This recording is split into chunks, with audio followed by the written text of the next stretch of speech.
surviving, people who cannot have water, sanitation, and so forth, their productivity becomes extremely very low.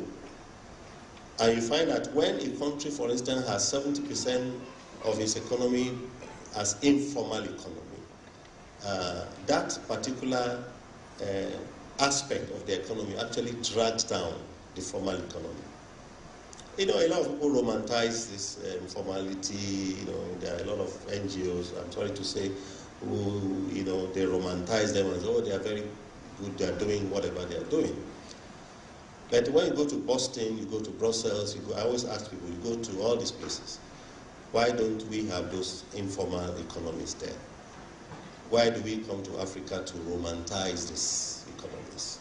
So in other words, while we are stuck with them for now, we need to work very hard to transit from these kinds of structures of the economy that we have.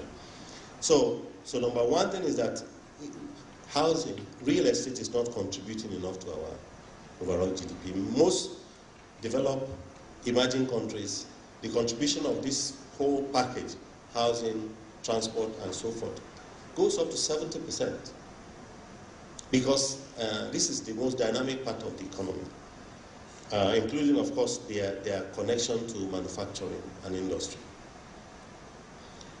And the second point that we see is that in much of our African countries, to access the cheapest formal housing unit, I noted here, in the African region, the median African household income person, earner, will have to save the entirety of the annual income for 27 years plus, when we did the calculation, to be able to afford a very basic type of housing. Why? This is the reason. One, the median income for South Africa, for instance, is about $3,000. The median income for Nigeria is about 75,000 naira to 100,000 naira. I'm not talking of the high end earning people. I'm talking of the 70–80% of the people. The average median income in the OECD countries, European, Japan, South Korea, and so forth, is about $30,000. The median income for an average person in, say, California, San Francisco, Boston, is about $50,000. At those areas, these are areas where housing has become a non-issue. Housing is tied very closely to income. But we cannot wait until everybody is rich before we build housing. Play to your own advantage and strength of your own backgrounds. And I'll give you 3 minutes. And we're going to start with Christine. 3 minutes, thereafter David, and then Simon, and the VP of Cadmas. So just give this, and then he will have the final word. Thank you.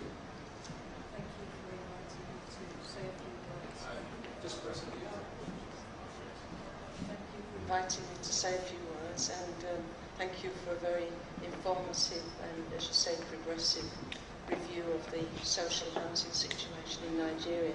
I'm very glad you put it in a global context, because that's the view that we're taking here in Nigeria. We're looking at the challenges that Nigeria faces in a global context, and looking at global trends of population growth, urbanization, migration, and we're trying to construct a solution that deals with all these trends, that involves something other than just the traditional debt approach that's been taken. But what I was particularly interested to hear about in the speech was the relationship between the informal sector and GDP growth. And what I think we would like to see is an encouragement to bring people out of the informal sector. And one of the key features in Nigeria is a relatively low level of tax, and it seems that there's such potential there to bring people into the formal sector through social housing and bring them into the tax take, and to try and, in a sense, change the thinking about tax. As you say, it's a form of investment in the future. It's a community approach. And if there's one thing that we're very clear about here in terms of Nigerian culture, it's a community approach. It's a very African feature, and so if we could encourage through a system of affordable housing that's workable, that's bankable for investors, and that enables people to be brought in, I think that's really critical. Rather than devising a scheme which keeps people in on an informal basis, much better to bring them in to a formal tax and community structure. Thank you for that intervention. I think are dependent on society to become contributors, to the wealth of society by, empowering them through social housing and make them pay taxes that will contribute to the development of this thing. Thank you so much. David, you're next. Speaker, you're taking advantage of your own ground. If I can take something home that you have said, it is this sentence. If someone is born in a slum, there's a huge likelihood that his children and his children's children will end up in a slum.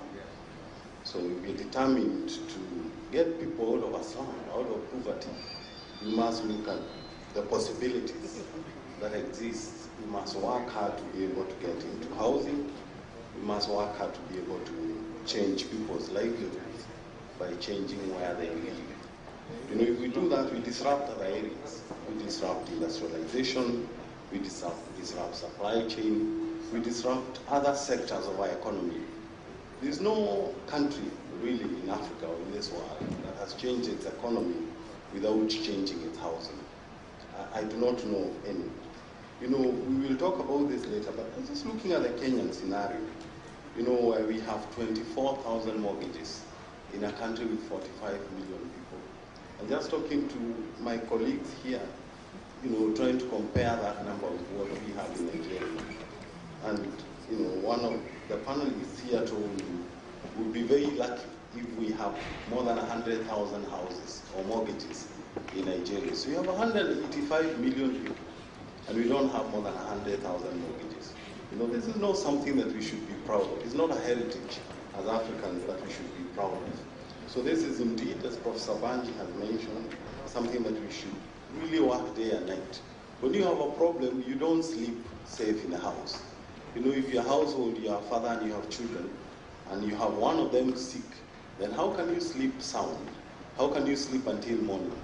It is not possible. Really, this is a problem that we cannot sleep anymore with. We have to wake up, we have to find a challenge, ways of overcoming this challenge. We have to definitely overcome it. I think I would want to say thank you, Professor Banji, and we'll discuss about these other possibilities later on as we get to make our presentations. Thank you. Thank you so much, Prof. I don't know whether to start with the good news or the bad news, but what I would like to pick up on was the link that Prof made between housing, the availability and the quality of housing, the investment in the urban area, and how the investment on the urban area depends on the tax base, and how the tax base depends on the generation of wealth and jobs. But there is one more step. Before all this will happen, we don't have power in this country. If you don't have power, adequate and plentiful and cheap power supply, if you don't have it, you cannot create wealth. You cannot create jobs. You can have all the skill acquisition centers in every senatorial district. You can have all the job creation seminars until you are tired. If you don't have power, you cannot generate wealth. You cannot generate taxes. You cannot create housing. And this power issue, I know we're talking about housing, this power issue has remained a stubborn problem in this country. And until you solve power, nothing will happen. I grew up in a small town in Benue State called Boko. I arrived in Boko in 1979 in my Form 3.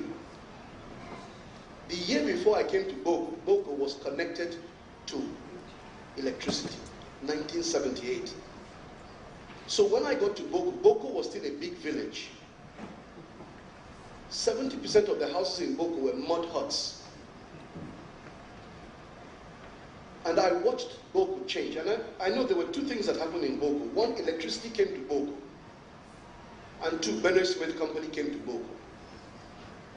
I'm not ruling out the fact that BCC brought good money into the economy.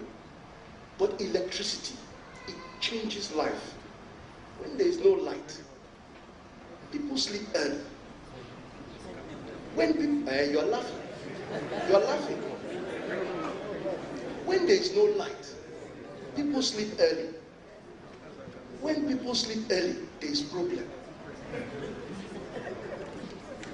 Population growth.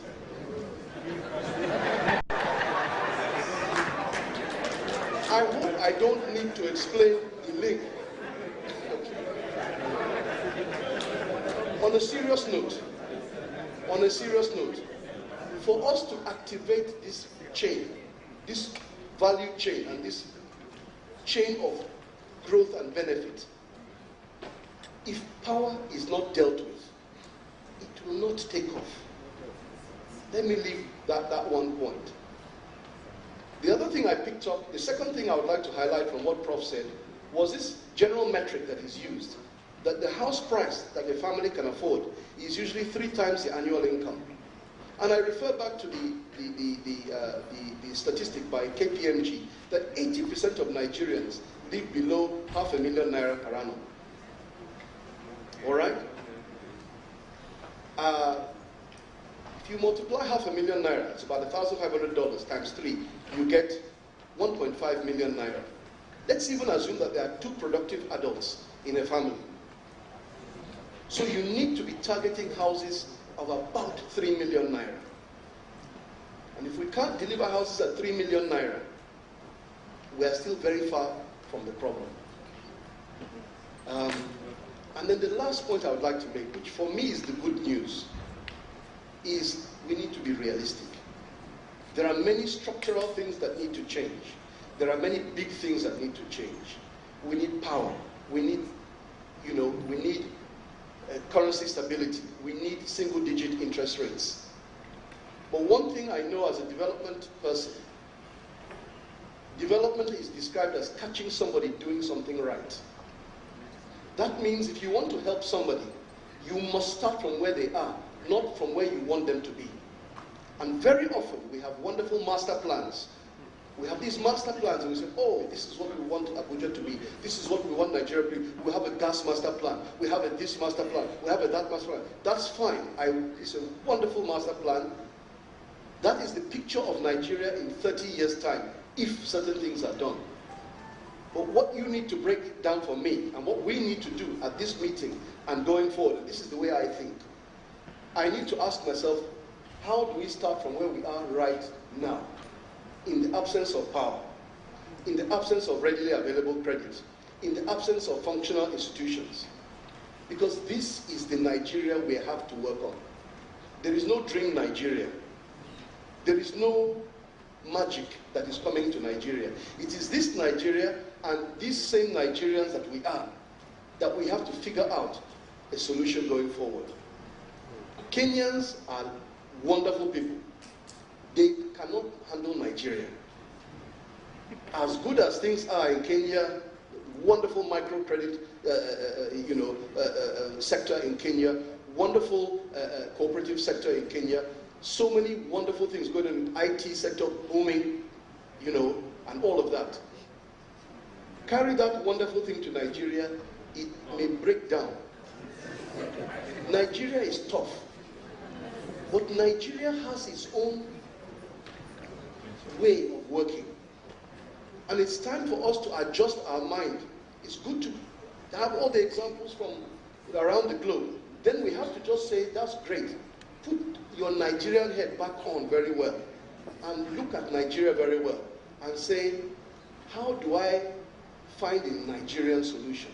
Because it's one thing to have a new urban agenda. Until we have a new urban Nigerian agenda, we've not yet started. So I really hope we can do that in this conference today, tomorrow, and moving forward. Let us find the Nigerian solution, because generic, worldwide, global solutions may not go find Nigeria. We need to find the Nigerian solution. Thank you. Yeah. Thank you, MC, and thank you for investment, while strengthening the financial sector and contributing to overall economic growth.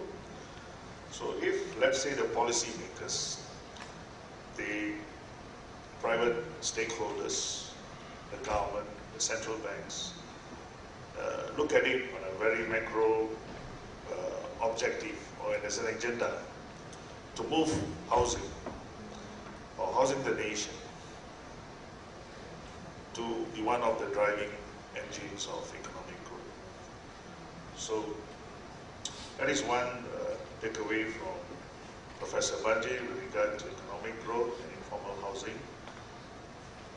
And the other aspect that I would like to highlight is the role of institutions. Okay, good enough. Okay, we do not want to rely too much on the government or the public sector. So models such as the cooperative models, which are very successful in Kenya, can be adopted in Nigeria. At the same time, whether there could be some partnerships with NM, the Nigerian mortgage refinance company, with the pension funds, and with the support of the government and also the central banks. So the idea of an intervention fund is so I believe, of course, in general, you don't just build homes, but you're looking at improving the living standard of livings. You have shortage of power, you have to overcome sanitation, you have to ensure utilities are provided, roads are built, okay, transportation, people live close to where they work, schools. So all this is a very macro picture that needs to be addressed in order to meet the housing needs of the nation. Thank you. Just indicator, I hope we have roving mics. Yes, I can see the man in the green hat, the man in the suit, and then the man in the other hat. So,